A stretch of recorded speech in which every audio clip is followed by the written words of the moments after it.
Une annonce qui a secoué la société britannique est intervenue le 5 février, lorsque Buckingham Palace a publié un communiqué de presse révélant que le roi Charles III, âgé de 75 ans, était atteint d'un cancer. La nature spécifique du cancer n'a pas été divulguée, mais le palais a précisé qu'il ne s'agissait pas d'un cancer de la prostate. Progressivement, le monarque réapparaît en public, donnant de l'espoir à ses partisans.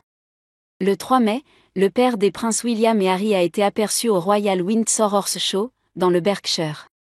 Une bonne nouvelle pour les fervents de la monarchie, les médecins du roi semblent de plus en plus confiants quant à son état de santé. En fait, ils ont décidé de lui accorder davantage de liberté. Selon le Daily Mail, le 11 mai, les praticiens de Camilla, la reine consort, satisfaits des progrès réalisés par Charles III, ont décidé de lui permettre de participer à des événements de plus en plus importants. Le roi, qui a récemment accueilli une garden party, espère pouvoir assister à des événements clés prévus dans les prochains mois, tels que le 80e anniversaire du débarquement en Normandie et le Trooping the Colour. Le mois dernier, la presse britannique avait déjà rapporté que les médecins du prince avaient autorisé son retour sur la scène publique. Charles III, qui continue son traitement, participera le mardi 14 mai à sa première cérémonie d'investiture depuis son diagnostic.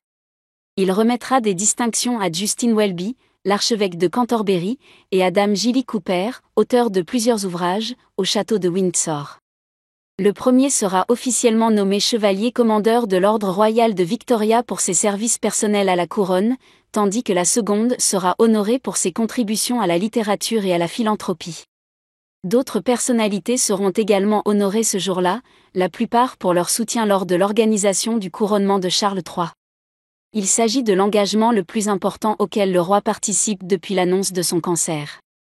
Dans un article du Parisien publié le lundi 6 mai, un an jour pour jour après le couronnement de Charles III, Rebecca English, spécialiste de la couronne britannique, a déclaré que le fils d'Élisabeth II n'était plus le même homme depuis l'annonce de son cancer. La maladie affecte tout le monde de la même manière, a expliqué la correspondante royale du Daily Mail. Il a l'impression de pouvoir regarder les gens et leur dire « Je ressens la même peur, les mêmes émotions que vous. » Malgré sa lutte contre la maladie, Charles III était déterminé à reprendre ses engagements. Selon le Times, le prince William, son fils aîné, s'inquiète pour lui.